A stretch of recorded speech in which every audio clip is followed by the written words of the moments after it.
헷갈리는 시상식, 시의 어원적 의미에 대해서 알아보겠습니다. 시집이나 평론, 문예지 등을 보면 이 시의 한자, 조어의 어원을 찾는 그런 글들을 많이 볼 수 있습니다.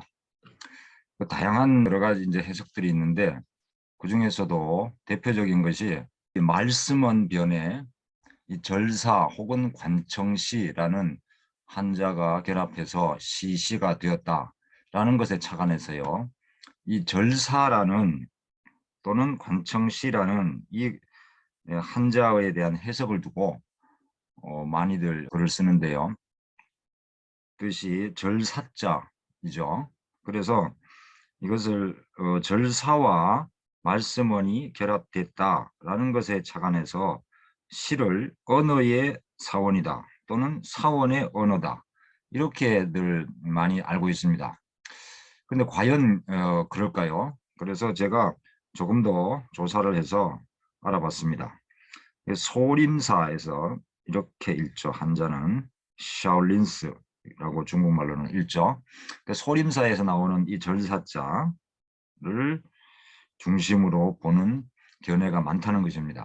자, 그렇다면 혹시 이 절사 말고 관청시라는 것으로는 이해될 수가 없는가 하는 것을 이제 본 겁니다. 이것이 관청시라는 의미로도 읽히는 한자입니다. 그래서 두 가지 음과 훈이 있죠. 물론 이제 다른 것도 있지만 대표적으로 그 두 가지입니다. 자, 우리 영화에서 많이 보죠. 대표적으로 적인걸이라는 중국 무협 영화에서 보면은 이 대리시라는 것이 있습니다. 여기가 이 관청시자입니다. 근데 여기 자막을 보면 작아서 잘 안 보이지만 이것을 대리사라고 써놨어요. 이렇게 오역된 영화들이 꽤 있습니다. 간혹 이제 대리시라고 제대로 이제 한 것도 있는데 중국말로는 따리스 절사자가 아니고요. 절사자라고 대리사라고 읽으면 대리라는 절로 사원으로 읽힐 수가 있습니다. 근데 이게 대리시예요. 관청 시자입니다. 실제로 이 대리시라는 관청은 중국 명청 시대나 우리나라에서도 고려 성종 문종 때 형옥을 맡아보던 관아입니다. 그러니까 뭐 형무소, 죄인을 조사하고 취조하는 그러한 관청이라는 얘기죠. 자, 이것을 그래서 말씀은 변에 절사가 아니라 관청시와 결합해서 시가 됐다고 한다면 이것은 절의 언어, 사원의 언어가 아니라 시라는 것은 관청의 언어다. 이렇게 얘기할 수가 있다는 겁니다. 자, 그러면 관청의 언어라고 했을 때와 사원의 언어라고 했을 때는 어떤 차이가 있냐면 사원의 언어라 그러면 당연히 사원이라는 어떤 신성함 그리고 어떤 그 금욕 절제 생활 이런 것을 강조하는 의미가 되겠죠. 시에 그런 속성이 있습니다. 근데 그 관청시자와 결합됐다고 얘기한다면 단순히 이제 절제라는 의미에서 멈추지 않고 어떤 정해진 규칙, 그죠? 규칙. 이것이 상당히 많이 강조됩니다. 그러니까 제약 이런 것이 강조됩니다. 실제로 서양의 소네트라든가 중국의 오원절구, 칠원절구, 한국의 우리 시조 이런 것들 보면은 이런 정형시죠. 근데 자유시 같은 것도 보면은 뭐 내재율이 대부분 있잖아요. 산문이가 산문같이 그냥 그야말로 어떠한 제약도 없이 쓰는 것이 아니라 그 안에 겉으로는 쉽게 드러나지 않지만 운율이나 리듬이라든가 이런 것이 일정하게 제약 요소로 작용하고 있습니다. 그래야만 이제 시라고 볼 수 있는 거죠. 따라서 관청의 언어라고 보는 것이 좀 더 논리적이지 않을까라는 이제 생각을 합니다. 자, 한자를 조로 만들 때도 우리가 이제 알고 있는 상식은요. 음을 담당하는 부분, 뜻을 담당하는 부분과 은을 담당하는 부분이 있는데 시시자에서는 뜻을 담당하는 것이 변에 있는 말씀 언자입니다. 언어가 중요하니까. 그 다음에 이게 관청시, 이것이 음을 담당하겠죠. 자, 그래서 이 음을 담당하는 부분이 한자에서 조가 될 때는 가능한 한 그 뜻에 가깝거나 일치되는 다른 글자를 차용하는 것이 대부분입니다. 그런데 중국말로 할 때 이것이 절사이든 관청시이든 스하고 똑같아요.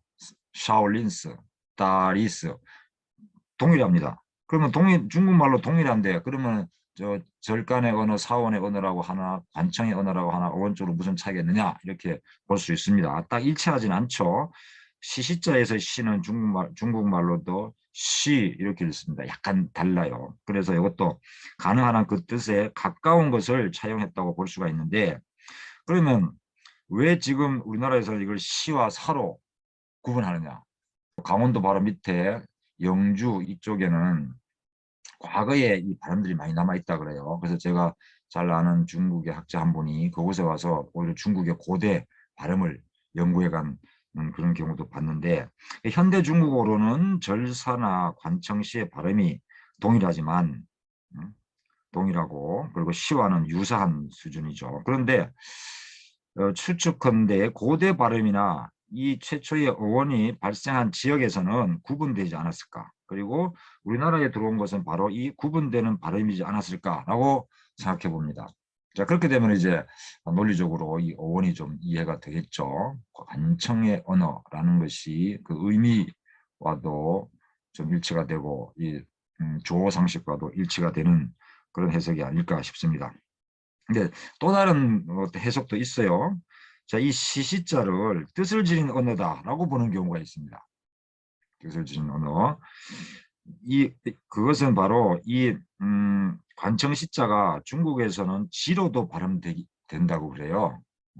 현대 우리 중국 사전에 보면은 잘 나와 있지 않지만 과거에 그랬다는 얘기겠죠. 그래서 이 현대 발음으로는 지 이렇게 읽는데 과거에는 이것이 시와 비슷했다는 거죠. 그래서 상호 이런 경우에도 유사하기 때문에 그 뜻에 가까운 그런 경우이기 때문에 교환되는 경우가 많다고 해요. 그래서 이 시가 지를 뜻하는 말로 통용되기도 했다는 것에 착안해서 시를 뜻을 지닌 언어다 이렇게 보기도 한다는 겁니다. 대리시, 따리스하고 관청의 언어다라고 해석하는 입장과 뜻을 지닌 언어다라고 보는 이 얘기는 오세영 교수님의 실론에 나와 있는 얘기입니다.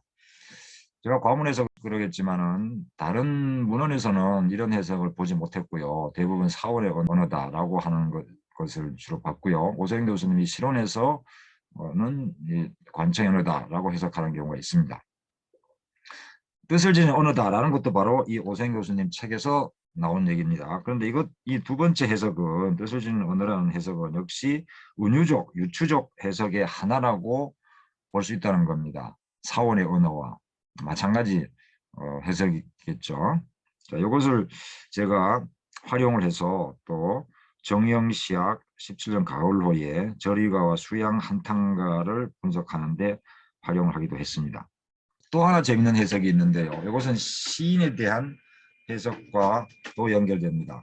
자, 이 해석은 시는 언어를 최고로 받들어 모시는 문학의 장르라고 보고요. 그래서 시인을 언어를 최고 존엄으로 모시는 사람으로 보는 겁니다.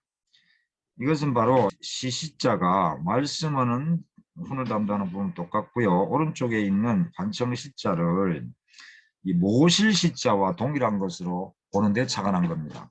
시를 쓰는 시인과 그다음 관청의 사람 시인이라는 것이 발음이 똑같아요. 장단음까지도 똑같습니다.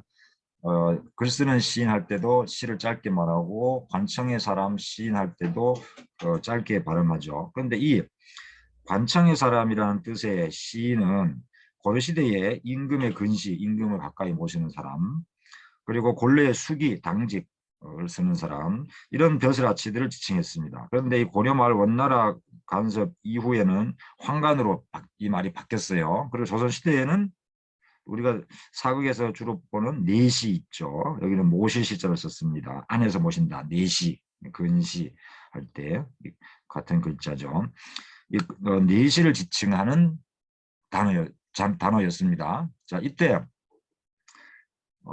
관청시자, 이 시자는 모실시, 관청시 왼쪽에 변에 사람인이 들어갑니다. 사람인 변을 추가로 한 거죠. 근데 바로 이 모실시자도 결국은 관청시에서 비롯됐다고 볼 수 있습니다. 자, 여기에 착안해 가지고 시인이라는 것을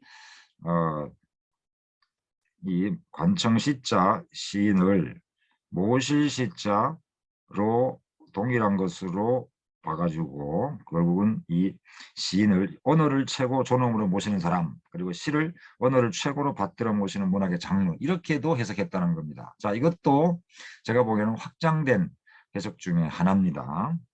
이거 오탁번 시인의 얘기입니다. 언어를 모시다라고 현대시약 2021년 제601호 권두원으로 기억하고 있습니다. 권두원에 나온 얘기입니다. 재밌어서 제가 또 인용해 봤습니다. 정리하면 시시자 시를 사원의 언어, 뜻을 지닌 언어, 언어를 최고로 받들어 모시는 장르라는 해석은 의미의 신성함과 확장, 운율 형식의 절제를 강조하는 은유적, 유추적 표현으로는 가능합니다.